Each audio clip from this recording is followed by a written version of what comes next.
నమస్కారం, వార్తలకు స్వాగతం. ముందుగా ముఖ్యాంశాలు. ఉండవల్లి ప్రెస్ మీట్, పలు అంశాలపై వివరణ.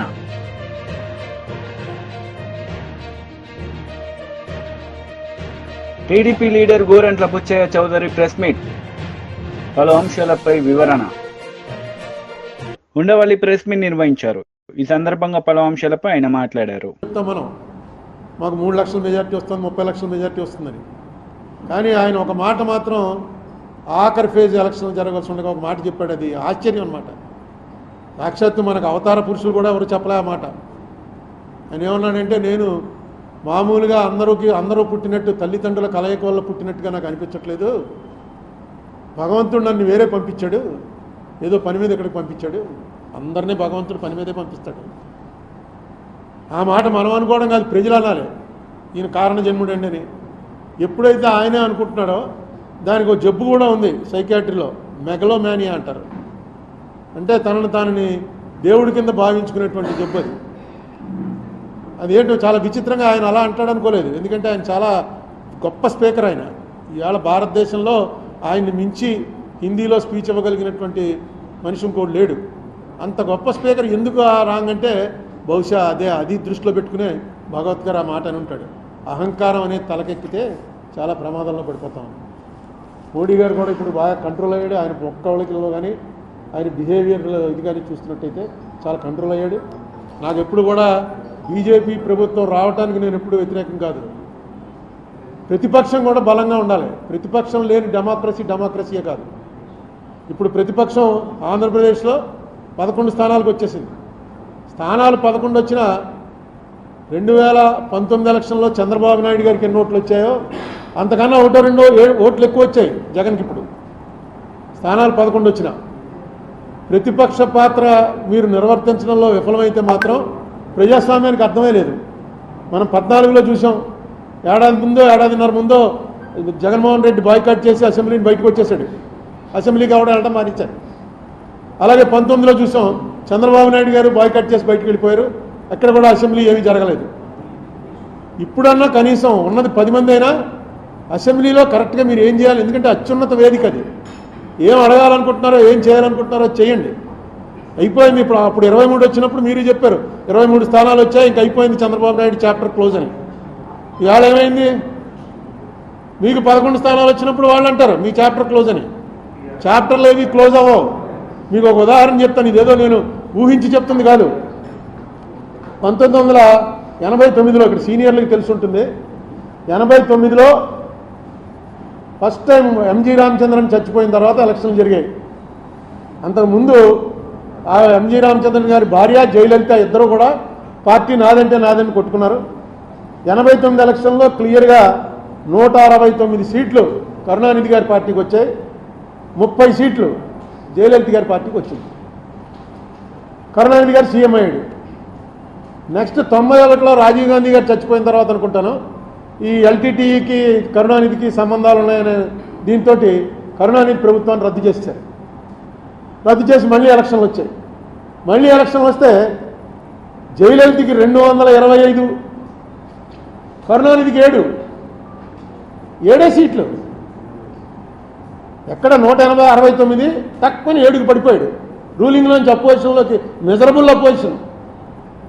కానీ ఏడుస్తూ ఇంట్లో కూర్చోలా. నడిపాడు 5 ఏళ్ళు ప్రతిపక్ష పాత్ర నడిపాడు 7గురితోటే. నడిపి 96 వచ్చేటప్పటికి కరుణానిధికి 221, జయలలితకి 4 అసెంబ్లీ సీట్లు. లాస్ట్ టైం 7 వచ్చిన వాడేమో 221 పెరిగాడు. 225 వచ్చిన వాళ్ళు 4కు తగ్గారు. 2011లో మళ్ళీ 203. జయలలిత 2 సార్లు నెగ్గింది. 2016లో కూడా నెగ్గింది ఆవిడ చచ్చిపోవటానికి ముందు. అంతకుముందు ఎప్పుడు ఒకసారి ఈయన ఒకసారి ఆవిడ అలా వచ్చేది. 2 సార్లు నెగ్గింది ఆవిడ. ఈ రాజకీయంలో ఎప్పుడు కూడా నిస్సహాయత ఉన్నవాడు రాజకీయాల్లోకి రావటమే అనవసరం. మొన్న వేసంకాలం టీవీలో చూస్తుంటే మనకి చెమటలు పట్టేసావు. ఏంట్రా బాబు ఇంత ఎండలో అలా పడి మెయిన్ రోడ్డు మీద నిలబడి అలా మాట్లాడుతున్నాడు, చెమటలకు ఆరిపోతుంటే మనకే భరించలేకపోతున్నాం. ఏసీ కూర్చుని ఎలా తిరుగుతున్నాడు అంటే ఆ కసి, ఆ రాజకీయం అనేటువంటి ఆ కసి ఉండాలి. నిస్సత్వ తగ్గిపోవాలి. నిస్సహాయత నాకు ఎవడో లేడరా అన్నది ఉండకూడదు. అలా చేశాడు కాబట్టి ఆయన మళ్ళీ రివర్స్ అయింది. ఇప్పుడు జగన్మోహన్ రెడ్డి కూడా మా వాళ్ళని కొట్టేస్తున్నారు, ఇవన్నీ కూడా మామూలుగా జరుగుతూ ఉంటాయి. ఈసారి కొంచెం ఎక్కువ జరుగుతూ ఉండొచ్చు. జగన్మోహన్ రెడ్డి దీనికి మైనస్కి ప్రధానమైనటువంటి కారణం ఏంటంటే ఆయన చేసినటువంటి పనులు కక్షతో చేస్తున్నాడు అని మిడిల్ క్లాస్ జనం నమ్మారు. ఆయన చేస్తున్నటువంటివి రూల్ ప్రకారం చేశాడా, రూల్ ప్రకారం చేయలేదా అన్నది పక్కన పెట్టి, రూల్ ప్రకారం చేసినా రూల్ ప్రకారం కాకపోయినా ఇది కక్ష పట్టి చేస్తున్నాడు అని ఖచ్చితంగా మెజారిటీ ప్రజలు నమ్మారు. ఇంకా ఏ బడుగు బలహీన వర్గాల వాళ్ళ ఓట్లు నీకు వస్తాయనుకున్నావో ఆ బడుగు బలహీన వర్గాల వాళ్ళంతా కూడా రెక్కాడితే కానీ డొక్కాడని జనం. ఆ జనానికి 50 రూపాయల లిక్కరు 200 రూపాయలు దాటిపోతే తాకుండా ఉండలేని పరిస్థితి అనేక సంవత్సరాల నుంచి అలవాటు చేసాం. సాయంకాలం అయ్యేటప్పటికి ఇంటికి వెళ్ళేటప్పుడు లెక్కర వేసుకుని వెళ్ళడం అలవాటు అయిపోయిన వాళ్ళు ఒక్కసారిగా బడ్జెట్లో మార్పు వచ్చేసింది. మీరు ఇచ్చే ఎన్ని వేలు ఇచ్చారు, ఆటో డ్రైవర్కి ఇచ్చారు, తర్వాత చిన్న చిన్న పనులు చేసుకుంటున్న వాళ్ళకి ఇచ్చారు, 3000 రూపాయలు పెన్షన్ ఇచ్చారు, ఇవన్నీ కూడా కలిపి కూడా ఆ ఫ్యామిలీ బడ్జెట్లో తేడా వచ్చేసింది ఈ లెక్కర వల్ల. మీకు ఎలక్షన్లు పోవడానికి వాళ్ళకి డైరెక్ట్గా గవర్నమెంట్ తోటి సంబంధాలు ఉండవు. లాస్ట్ టైం కన్నా ఈవేళ బాగున్నావా లేదా, ఎవడు ముఖ్యమంత్రి ఎవడు ప్రధానమంత్రి మామూలు పని చేసుకునే వాళ్ళకి ఏమీ అది ఉండదు. ఉల్లిపాయ రేటు గురించి ఒక గవర్నమెంట్ పడిపోయింది ఢిల్లీలో, నా బహుశా 77లోనో 80లోనో ఉల్లిపాయ రూపాయి ఉండేది 5 రూపాయలు అయింది. అంతే, వాళ్ళకి ఉల్లిపాయ నిత్యావసర వస్తువు తక్కువ ప్రభుత్వాన్ని దించేశారు. అలాగే ఇక్కడ సారా అన్నది ఎంత బలంగా పనిచేసిందంటే అది మొట్టమొదట పాపం ఫస్ట్ ఈ విషయం కనిపెట్టినవాడు ఎవడంటే స్టేట్ లెవెల్ లీడర్స్లో మన రాజమండ్రి ఆయన సోమవీర్రాజు లిక్కర్ రేట్లు ఎక్కువైపోయి 50 రూపాయలకి ఇస్తాం మేము వస్తే అని అంటే ట్రోలింగ్ చేసి తెగదిట్టేశారు సోమవీర్రాజుని. అదే చంద్రబాబు నాయుడు గారు డైరెక్ట్గా మీటింగ్లోకి వచ్చి చెప్పాడు 50 రూపాయలకే మీకు నాణ్యమైన లిక్కర్ ఇస్తాను మేము వస్తే అని. అది పనిచేసింది. సోమవీర్రాజు ఆ ముందే చెప్పాడు అది, ఎందుకంటే అతనికి ముందే వెలిగింది. ఇది దీనివల్ల చాలా ఫ్యామిలీస్లో చాలా ఇబ్బందులు అయిపోతున్నాయి ఆర్థికంగా. బీజేపీ మహిళా లీడర్ ప్రెస్ మీట్ నిర్వహించారు. ఈ సందర్భంగా పలు అంశాలపై ఆమె మాట్లాడారు. పాఠ్య పుస్తకాల ముందు మాటలు ముఖ్యమంత్రి పేరు దగ్గర పాత ముఖ్యమంత్రి కేసీఆర్ గారి పేరు, విద్యాశాఖ మంత్రి పేరు దగ్గర సబితా ఇంద్రారెడ్డి గారి పేరు పెట్టి ముందు మాట ఉన్నటువంటి పుస్తకాలను అట్లనే ప్రచురించి అట్లనే స్కూళ్లకు కూడా పంపించిన తర్వాత అక్కడ ఉన్నటువంటి ఉపాధ్యాయులు విద్యార్థులు చూసిన తర్వాత తప్ప ఈ వార్త వెలుగులోకి రాలేదు. అంటే ఇంత దౌర్భాగ్యమైనటువంటి పరిస్థితి ఎందుకున్నది ఈ రాష్ట్రంలో అంటే కాంగ్రెస్ పార్టీ ఇంకా వాళ్ళు అధికారంలోకి వచ్చినాము అని వాళ్ళే నమ్ముతలేరు. ఇంకా ముఖ్యమంత్రి కేసీఆర్ గారే, ఇంకా విద్యాశాఖ మంత్రి సబితా ఇంద్రారెడ్డి గారే అన్నా అనుకొని ఉండాలి. లేకుంటే దిక్కు దివానం లేని ఒక శాఖ కింద విద్యాశాఖ ఇవాళ అట్లా ఏదో 6వ వేలు కింద పక్కన పడేసన్న ఉండాలి. ఎంత దౌర్భాగ్యమైనటువంటి పరిస్థితి అంటే ముఖ్యమంత్రి ఎవరో కూడా చూడకుండా పుస్తకాలు ప్రచురణ అయ్యి అవి డిస్ట్రిబ్యూషన్ జరుగుతున్నాయి అని అంటే పర్యవేక్షించడానికి ఒక మంత్రి లేడు తెలంగాణ రాష్ట్రంలో. తెలంగాణ రాష్ట్రంలో గనక ఒక విద్యాశాఖ మంత్రి ఉండి ఉంటే ఇవాళ ఆ మంత్రి కింద ఆ శాఖ కింద అధికారులు ఉండి ఉంటే పర్యవేక్షణ అనేటువంటిది జరిగి ఉండి ఉంటే ఇవాళ ఇటువంటి దుస్థితి రాదు. అందుకే ఇవాళ భారతీయ జనతా పార్టీ తరఫున మేము తెలంగాణ ప్రజల పక్షాన, తెలంగాణలో చదువుకుంటున్నటువంటి పేద విద్యార్థుల పక్షాన, విద్యార్థుల తల్లిదండ్రుల పక్షాన కాంగ్రెస్ పార్టీని ప్రభుత్వాన్ని డిమాండ్ చేస్తున్నాం. తెలంగాణ రాష్ట్రానికి విద్యాశాఖ మంత్రి కావాలి. బడిబాట మొదలైంది, బడికి మంత్రి లేడు. తెలంగాణ రాష్ట్రంలో కాంగ్రెస్ ప్రభుత్వం రాగానే మద్యానికి మంత్రి ఉన్నాడు తప్ప విద్యకు మంత్రి లేడు. ఇది సిగ్గుపడాల్సినటువంటి అంశం. మద్యానికి మంత్రిని పెట్టినరు మీరు. కొత్త కొత్త బ్రాండ్లు ఏం తీసుకురావాలి, ఆ బ్రాండ్ల కమిషన్ ఎంత తీసుకోవాలి, టార్గెట్లు ఎక్సైజ్ డిపార్ట్మెంట్కి ఎంత పెట్టాలి, మద్యం ద్వారా ఆదాయం ఎంత పెంచుకోవాలి, ఈ సోయి ఉన్నటువంటి ముఖ్యమంత్రి గారికి మరి విద్యాశాఖకు కూడా ఒక మంత్రిని పెట్టాలి. పేద పిల్లలకు చదువు చెప్పేటటువంటి శాఖ ఇవాళ రాష్ట్ర అభివృద్ధి జరగాలి అంటే చదువు కావాలి పిల్లలకు అనేటువంటి సోయి ఎందుకు లేదు అని మేము ఇవాళ డిమాండ్ చేస్తున్నాం. ఎంత దారుణమైనటువంటి పరిస్థితి అంటే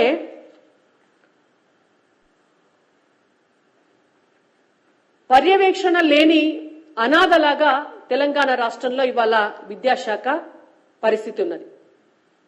విద్యాశాఖ మంత్రి పోస్టు ఖాళీ. ఎన్నికల సమయంలో రేవంత్ రెడ్డి గారు పదే పదే ఒక గాడిద గుడ్డును నెత్తి మీద పెట్టుకొని, ఒక గంప మీద గాడిద గుడ్డును పెట్టుకొని ఎన్నికల ప్రచారం చేసినాడు.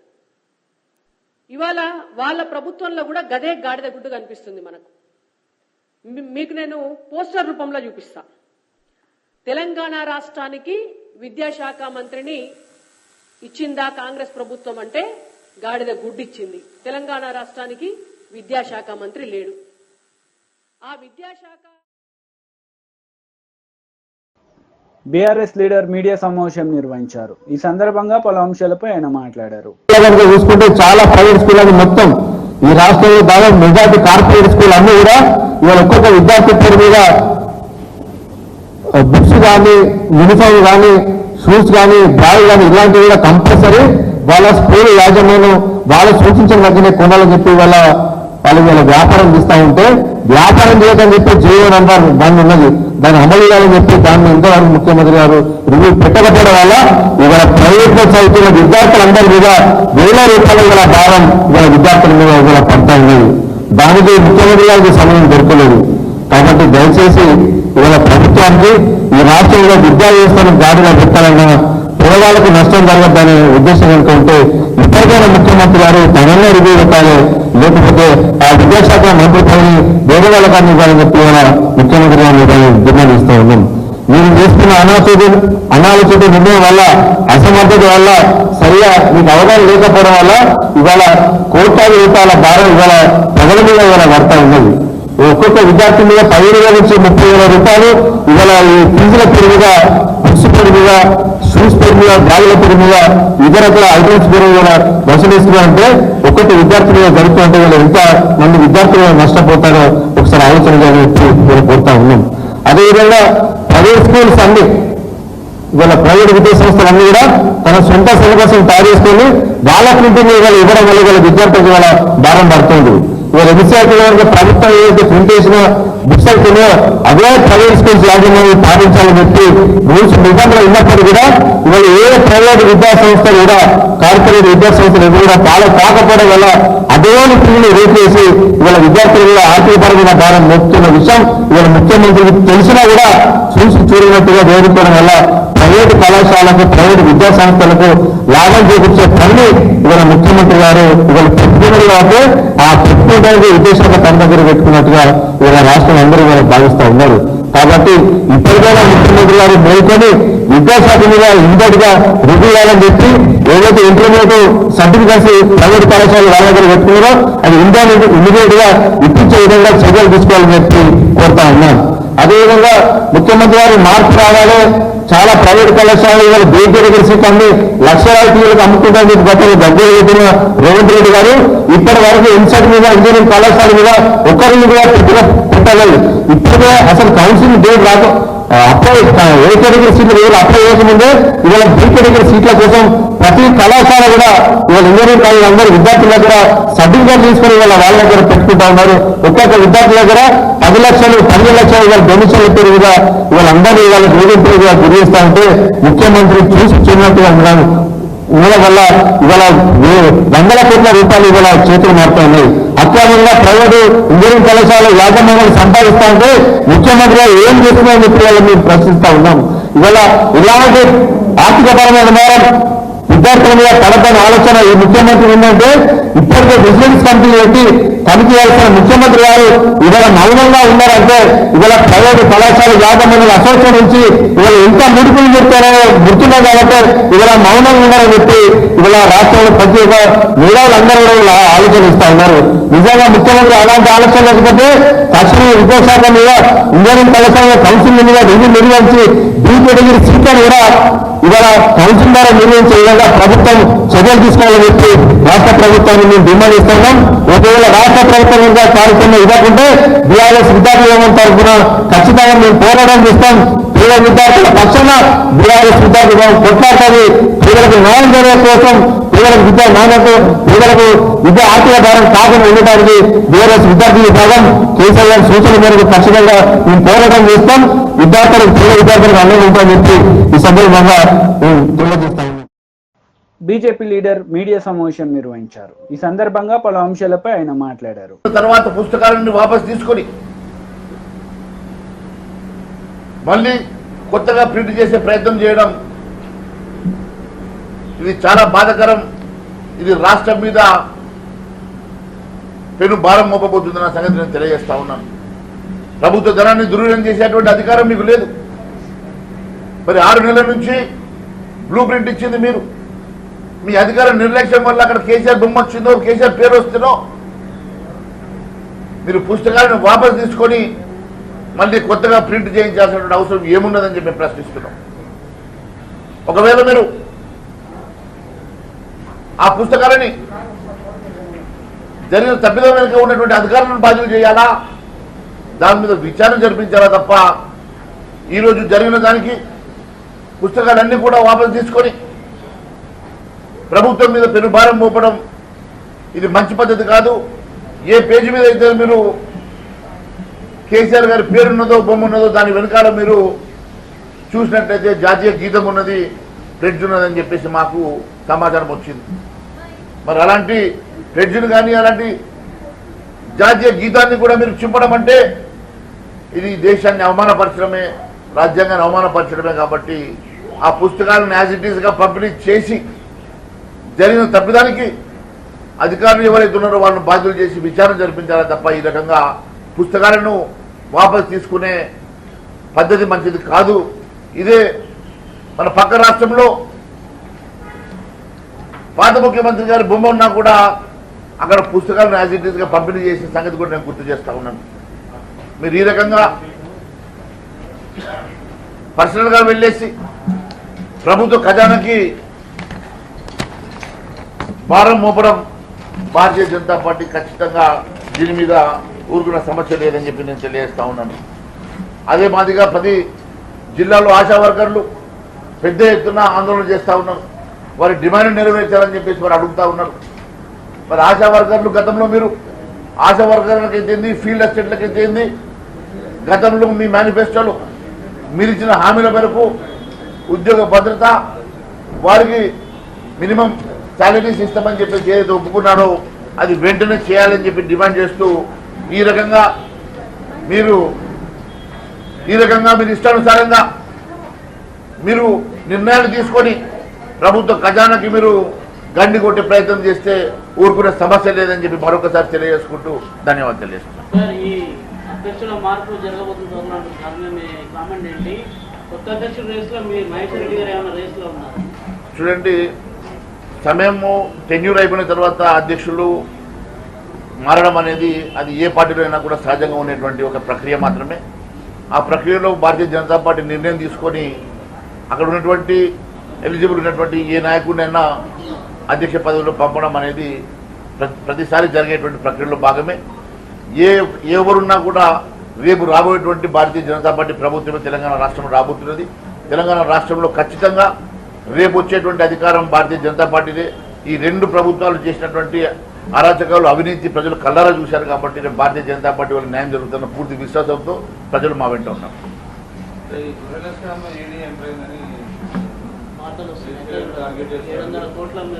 చూడండి, స్కామ్ జరిగినప్పుడు, అవినీతి జరిగినప్పుడు, అక్రమాలు జరిగినప్పుడు తప్పకుండా మరి వ్యవస్థలు పనిచేయడం అనేది సహజం. తప్పకుండా న్యాయ వ్యవస్థ కానివ్వండి, పోలీస్ వ్యవస్థ కానివ్వండి, ఇన్వెస్టిగేషన్స్ కానివ్వండి, దాంట్లో భాగంగానే జరిగేటువంటి ప్రక్రియలో భాగమే అదని చెప్పి తెలియజేస్తుంది.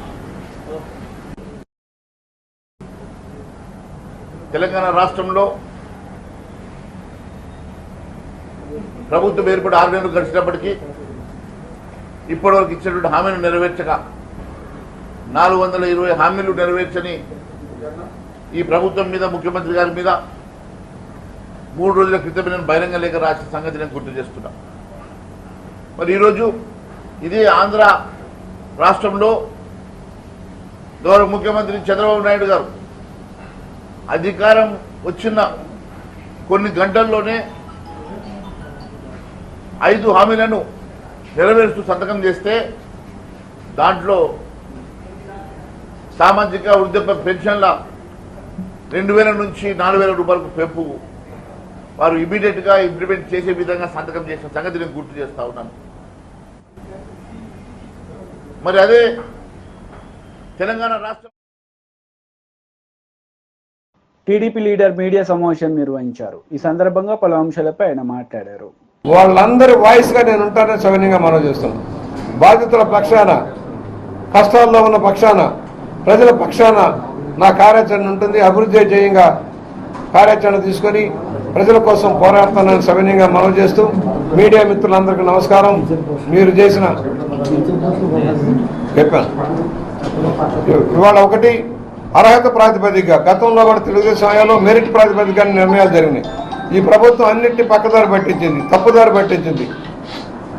యూనివర్సిటీలంతా చెత్త చేసి పారేశారు. యూనివర్సిటీలను రాజకీయ వేదికగా మార్చేశారు. నిష్పక్షపాతంగా వ్యవహరించే విధానం లేదు. తప్పుడు విధానంలో నియామకాలు జరిపోయినాయి. వాటన్నింటినీ కూడా సరిదిద్దుకోవాలి. విద్యాలయాల్ని, వైద్యాలయాన్ని సరిదిద్దుకోవాల్సిన అవసరం ఉంది. వైద్య రంగాన్ని సమిష్టిగా అందరం కలిసి దాన్ని సరిచేసుకోవాల్సిన పరిస్థితి ఉంది. విద్యా వైద్య రంగాన్ని నిర్వీర్యం చేశాడు జగన్మోహన్ రెడ్డి. వాటన్నింటినీ మళ్ళా పట్టాలు ఎక్కిస్తామని సవినయంగా మనవి చేస్తా ఉన్నాం.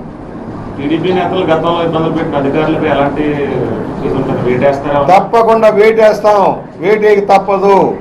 నిష్పక్షంగా ఉండి ఎవరైతే ఉన్నారో అధికార పక్షానికి వంత బలికి ప్రతిపక్షాల గొంతు నొక్కి తప్పుడు కేసులు పెట్టి రఘురామకృష్ణ లాంటి వాళ్ళని లోపల పెట్టి రిమాండ్లో కొట్టారంటే, ఒక పార్లమెంట్ సభ్యుడిని కొట్టాడంటే దిక్కు లేదంటే ఏదో ఆలోచించండి. ఒక అచ్చెన్నాయుడు గారు ఆపరేషన్ చేయించుకుంటే ఆపరేషన్ థియేటర్ నుంచి లాక్కుపోయారంటే ఎలాంటి పరిస్థితులు మనం చూసాం. చంద్రబాబు గారు విశాఖపట్నం వస్తానంటే రాకూడదు అంటాడా? పవన్ కళ్యాణ్ గారు విజయవాడ వస్తానంటే రాకూడదు అంటాడు. ఈ జాగిద్దార్ అని ముందే చెప్పా. ఇలా తాతగారి జాగిద్ది గారు ముల్లె కాదు. ఒక రోజు ఉంటుంది, ఆ రోజున మీరు అనుభవిస్తారని కూడా చెప్పాం. అది వాళ్ళ నిర్ణయం నిజమైంది. 24 పేర్లు పూర్తి అయిపోయాయి. 25వ పేరు బుచ్చి చౌదరి కోసం అట్టే పెట్టారంటారా? ఏం కాదండి, దాని గురించి ఆలోచించొద్దండి. అంటే 7 సార్లు మీరు గెలిచారు, అందులో ఆశించారు. ఈసారి తప్పేం లేదండి. అనుభవం వ్యక్తి సమర్థంగా ప్రభుత్వానికి కష్టకాలంలో కూడా ఎదురించి మొన్నటి ఎన్నికల్లో గెలిచిన వ్యక్తి ఈసారి మంత్రి పదవి వస్తుందని చాలా మంది ఆశపడ్డారు. వాళ్ళందరూ నిరాశపడ్డారు. సరే, తప్పేముంది. ప్రభుత్వం వాళ్ళ ప్రయారిటీస్ ఉంటాయి, ఈక్వేషన్లు ఉంటాయి, సర్దుబాట్లు ఉంటాయి. దాని గురించి మనం మాట్లాడుకోవాలా. నేను ఆశించాను, మీరు ఆశించారు, అనేక మంది లక్షలాది మంది మిత్రులు ఆశించారు. సరే, 42 ఏళ్లుగా ఏ పదవి ఉన్నా లేకపోయినా ఎమ్మెల్యేగా ఆ గుర్తింపు చాలు. బుచ్చి అనేవాడికి ఒక గుర్తింపు ఉంది రాష్ట్రంలోనూ, దేశంలోనూ, ఎక్కడైనా. ఇది దేశ విదేశాల్లో. దాని ప్రకారం పని చేసుకుంటూ వెళ్ళిపోతాం. పదవి ఉంటేనే పని చేస్తాం, పదవి లేకపోతే పని. ఎమ్మెల్యే పదవే కదా, ఆ పదవి ద్వారా పని చేస్తాం. అధికారంలో రాగానే వైసీపీ నేతలపై దాడులకు పాల్పడుతున్నారని చెప్పేసి టీడీపీ వాళ్ళు ఆరోపణలు చేస్తారు. సరే, నిన్న మొన్న సంఘటనలు చూశారు. తెలుగుదేశం వాళ్ళని సావగొట్టారు కదా. సావగొట్టినేమో తెలుగుదేశం వాళ్ళ బూతులు తిట్టారు. వాళ్ళు సంకలో పెట్టుకుని ఊరేగిన జగన్మోహన్ రెడ్డి నీతులు చెప్తాడా? తాడేపల్లి ప్యాలెస్ ప్రజల్లోకి వచ్చావా? మంచిదేనే, రాళ్లు చెప్పులు వేస్తారు అంతే. నువ్వు చేసే నిర్వాహకానికి రాళ్లు చెప్పులు పడతాయి. ఆయన ఎక్కడుంటాడు? 5 ఏళ్ళకి జైల్లో ఉంటాడు. చెంచల్గూడ జైల్లో, రాజమండ్రి సెంట్రల్ జైల్లో ఉంటాడు. తెలియదు కదా. తండ్రి నట్టు పెట్టుకుని దోచింది కొంత అయితే, ఈ 5 ఏళ్ళలో దోచుకుంది 10 రెట్లు ఎక్కువ. వీటన్నిటి మీద సమగ్ర విచారణ జరుగుతుంది. శిక్ష తప్పదు, దోషులకు శిక్ష తప్పదు. దానిలో జగన్మోహన్ రెడ్డి హత్యా రాజకీయాలకు పాల్పడ్డ వ్యక్తి, దోపిడీకి పాల్పడ్డ వ్యక్తి ఇంకా ప్రధాన అర్హుడు శిక్షకి. గోదావరి జిల్లాలో అధికారంలోకి రావడానికి కూటమి చాలా కష్టపడ్డారు. గోదావరి జిల్లాల మీద ఎక్కువ ప్రజలు ఫోకస్ పెట్టారు. అలాంటి గోదావరి జిల్లాలో చాలా మందికి మంత్రి పదవులు దక్కలేదు.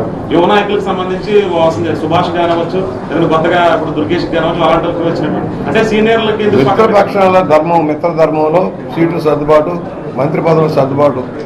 ఎందుకంటే బీజేపీ వార్తలు ముగించే ముందు ముఖ్యాంశాలు మరోసారి. ఉండవల్లి ప్రెస్ మీట్, పలు అంశాలపై వివరణ.